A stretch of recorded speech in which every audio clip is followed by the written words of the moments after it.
Welcome to Pursuit of Balance, where we talk about all things health, movement, exercise, nutrition, sleep, stress management, environment, community, and most importantly, mindset.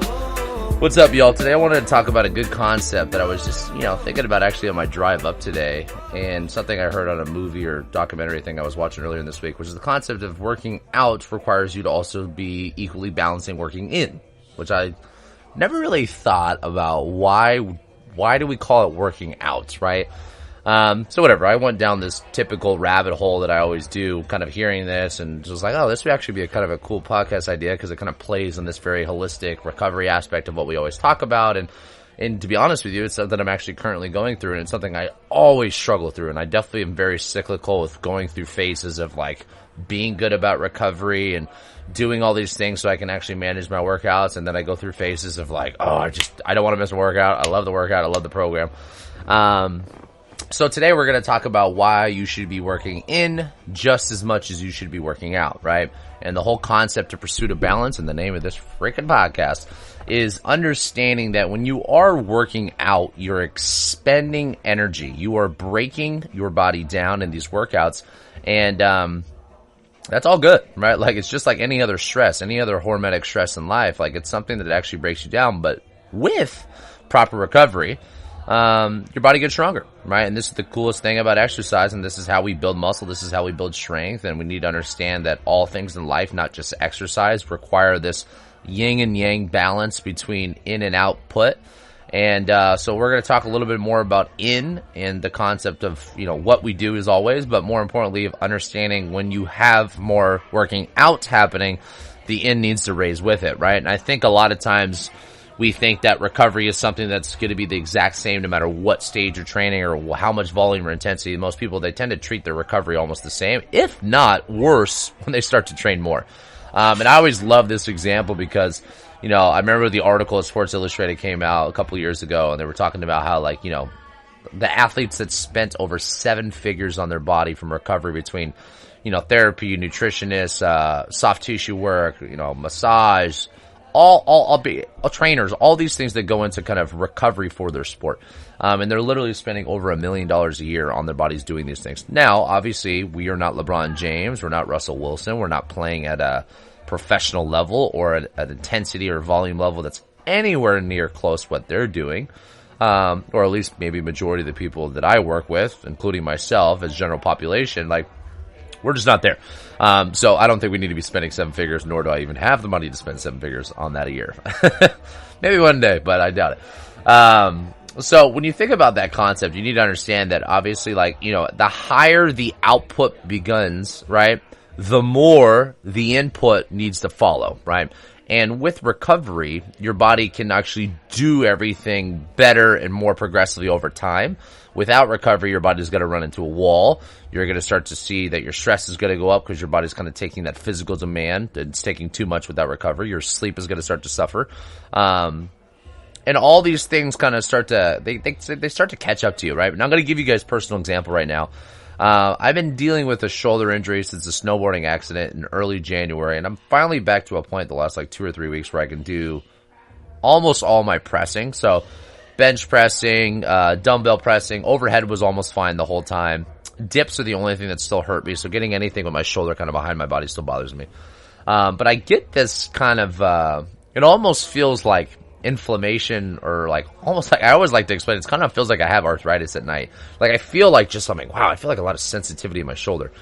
Back has been something that I've dealt with on and off for 11 years now since my original injury. And I'm going to tell you right now, my body's kind of at that place where I feel my shoulders, granted from the injury 3 months ago. I feel my back because of banded deadlifts. I'm not a huge fan of conventional stuff. And I'm like, man, my body's kind of beat up. So yesterday I was kind of doing just a mobility and kind of just a little freestyle day, body weight stuff, hip work, soft tissue stuff. I definitely feel a lot better today, honestly. My body feels good. Went on a walk this morning with Kona and just playing out in the park with her.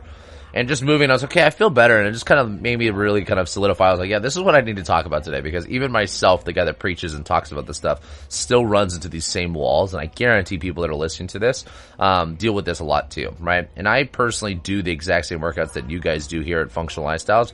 I do them probably on average 4 or 5 days a week, and then I choose to do golf or skimboarding or mountain biking or general activity outside of that.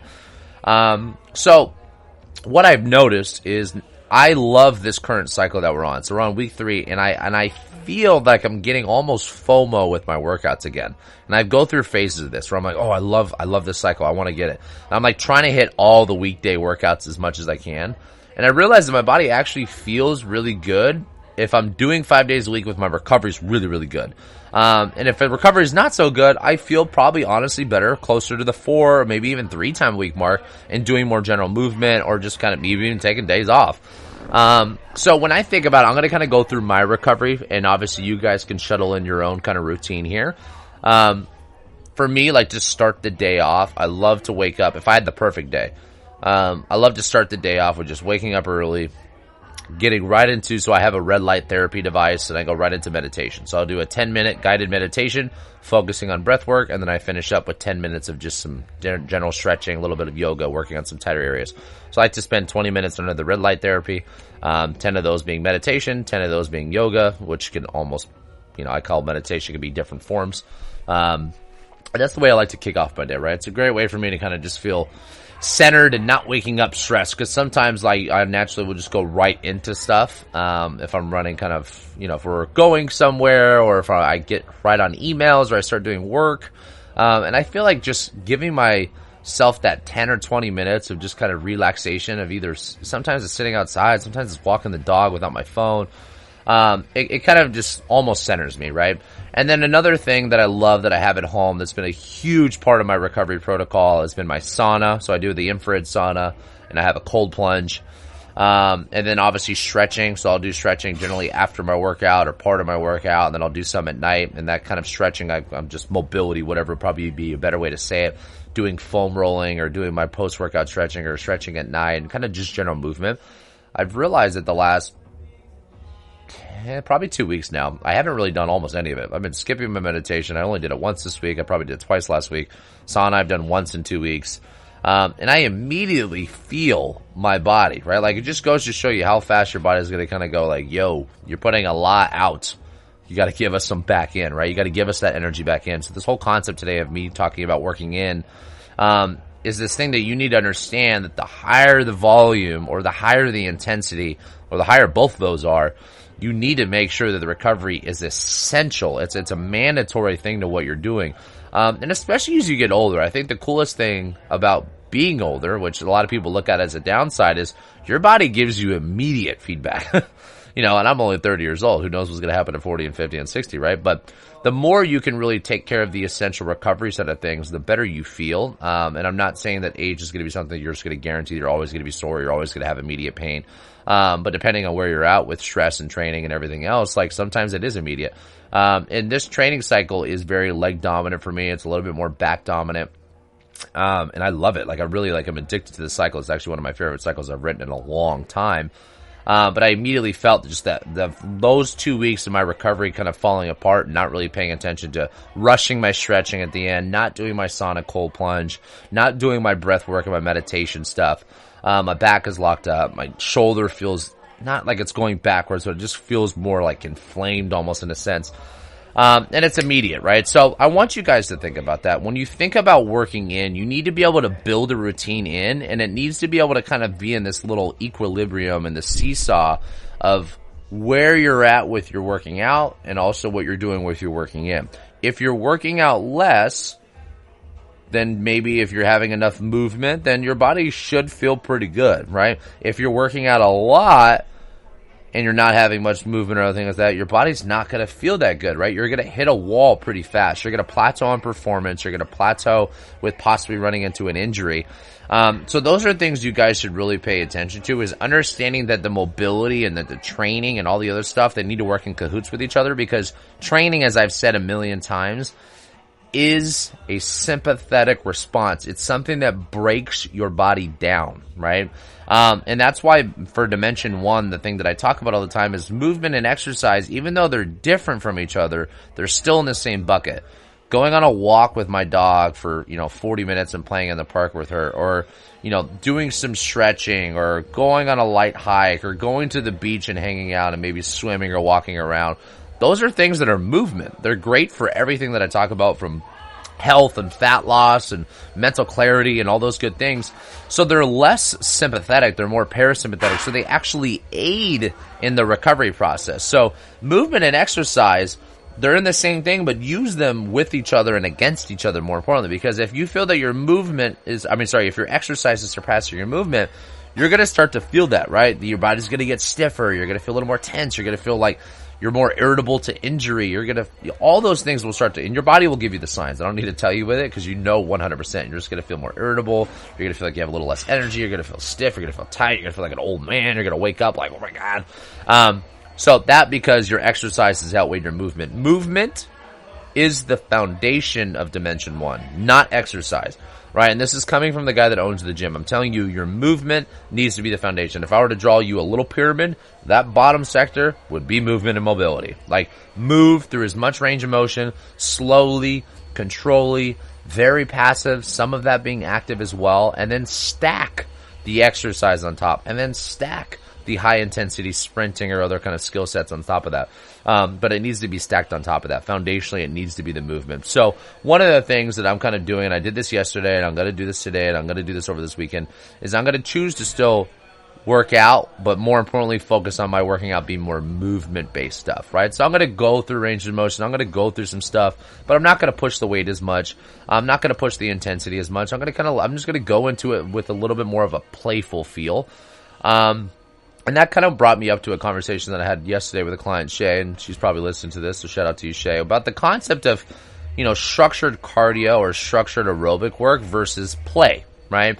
And I was meeting with her son the other day for mobility, and he was dealing with some stuff that he was just, tight ankles, tight hips, and she was going to the chiropractor because she has pain for that. And one of the things I was telling her is like, hey, your son's too young to be in pain and be needing a chiropractor. He just needs to do general stuff. He needs to be playing on the monkey bars. He needs to be doing push-ups at home. He needs to be doing squats. He needs to be doing things that go through full range of motion, because that as a human is going to be his foundation. And it doesn't matter if you're a 6-year-old kid, you're a 66-year-old person, your movement is the thing, right? Because that's the thing that kind of allows you to work in and have fun and be more playful with it. The example I gave her yesterday was I'd much rather go on a 2-hour mountain biking ride versus a 30-minute Peloton ride. 30-minute is, a quarter of the time. I don't have to leave my house, but it's structured. I'm stuck in one place. When I go on a mountain bike ride, I'm in nature. I'm by myself, or if I'm riding with people, I'm in nature, so I'm hearing the wind, the trees, the birds. I'm outside. I'm getting fresh air. I'm getting sunlight, and it feels more interactive. It feels more playful for me, right? When I go skimboarding on the weekends, right? Skimboarding is literally running nonstop sprints. Standing on the shore, sprint into the wave, ride the wave back, come back, and repeat for as long as I'm there. Me versus going on a track and running 100-meter sprints or 40-yard dashes, it's a very different thing, even though the stimulus is the same thing. So try to integrate with your guys' training protocol more things that feel playful, more things that feel more movement-based, more things that allow you to kind of honestly fill your cup back. And in return, they allow you to still get all this beautiful activity that we're trying to preach here. And they're going to actually aid better to your result, because most people that I talk to want to lose weight. Most people that I talk to want to have more energy. They want to feel better. They want to build more muscle. And I'm going to tell you right now from personal experience, I've been doing this for 15 years. You do not need to lift heavy-ass weight all the time, super intensely, 5, 6, 7 days a week, right? You do not need to do that much stimulus to be able to get to that point. When you're starting off, or you're going through phases, or if you're a competitor, sure, it can be different. But I'm going to tell you right now, if you're someone that is pretty consistent, if you're doing weights 3 to 5 days a week, you're probably in a very solid place. I'd much rather you find a nice balance between the 3 or 5 days a week that you're doing your weight training, and then have the other 2 or 3 or 2 or 4 days a week of some movement and some play and some sport and some lower level activity. So you're still doing something every day, right? I'll tell you this, even from a membership standpoint, we don't have any 7-time-a-week members here. We used to have an unlimited membership, and I took it away because I don't like the unlimited mindset, because when you pay for unlimited, you want to use as much of it as possible, so you go 7 days a week.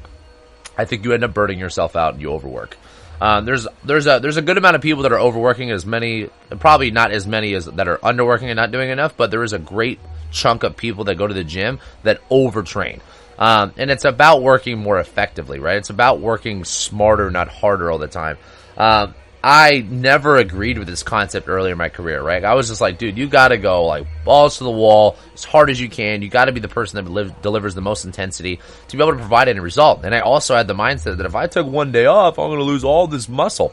And that's very, very far from the truth, right? Once you build this nice foundation of muscle mass, once you get to this place that, you know, you're not very far off aesthetically or maybe performance-wise from where you want to be as a general population. Like the one thing that I use as an example, like me being able to deadlift, I don't know what I would deadlift for 1 rep max, but let's say, you know, if I'm deadlifting, you know, 300 something pounds, there's no difference in my life functionally deadlifting 300 something versus 400 something versus 500 something. Now, that being said, there is a level of progress that we all need to chase as humans. I'm not discrediting that. But from a functionality standpoint, do you really need to be able to run sub 5 miles? Do you really need to be able to lift 500 plus deadlift? Right? Do you really need to be 5% body fat? And the answer is probably not. Like, you can get to a place where you're in a good place body fat percentage wise, muscle wise, and strength wise, speed wise, because you're doing enough consistently over time. But it's not something that's necessarily required to get to the very, very high end. And I'm not going to go down that rabbit hole because that was actually going to be my other topic I wanted to talk about today. So when you think about this concept of working out, I want you guys to just try to really map out what would be the perfect thing for what you want. And most importantly, look at the things from a stress standpoint of both psychological stress, so work stress, relationship stress, life stress, whatever, and physiological stress, right? Which is the act of, you know, physically breaking the body down. You are working out. It's in the name. You are giving energy away. It's taking energy away from your body, but with proper recovery, you can take all that stuff back in. So you need to be able to build things in that work you in with energy. So do more breath work. Do more walks. Do more bike rides. Walk to the farmer's market. Walk to dinner. Do more stretching at home. Do things that, you know, sit on one knee behind the desk. Do a couch stretch instead of sit on the couch. You know, do things that allow your body to go through these full ranges of motion and try to incorporate as much play and as much sport as you can into your routine, because not only is it going to keep the engagement really high, not only is it going to keep the chance of injury pretty low, not only is it going to make you feel better, not only is it going to reduce stress, not only is it going to help you burn fat, not only is it going to help you move better, your workouts will get better, right? And I need this as a documentation process for myself, which is why I do social media, which is why I do podcasts, because I want to be able to help you guys out, to give you information, structure, and accountability to be better of yourselves. But more importantly, when I watch my videos and when I listen to my own podcasts, I use them as a reminder for myself that I go through the same shit that you guys do. And you do not need to do as much as we think we need to do to get the result that you want. It's not about doing more, it's about doing it smarter. So when it comes to working out, I'm going to use this as the last little sign off for today. Working out is great for you. I own a gym. I do it every day, right? Well, not every day. I do it majority of the week. Work in, find things that allow you to recover. So everything that I gave you, from meditation to stretching to sauna to cold plunge to walking to swimming to hanging out with loved ones to play to sports, these are all things that work in. These are called things that fill your cup. Just like I talked about in the Deload podcast, you wouldn't work 52 weeks a year without taking a vacation every once in a while. Should be the same concept with training. Training doesn't necessarily need to be structured deload all the time. Sometimes your body will say, hey, pump the brakes. I need a little bit of a break. And I'm going through that process right now of kind of being like, my body feels a little beat up. So use this hopefully as a reminder for you guys that when your body is getting to that place, you don't need to stop training. You just need to start moving more. You need to start playing more. You need to start loving more. You need to start doing things that are energy fillers, right? They are working into the body, not working out of the body, right? All right, guys. I hope you like that one. Keep that one short as always. Have a great day, and I'll talk to you guys next Friday.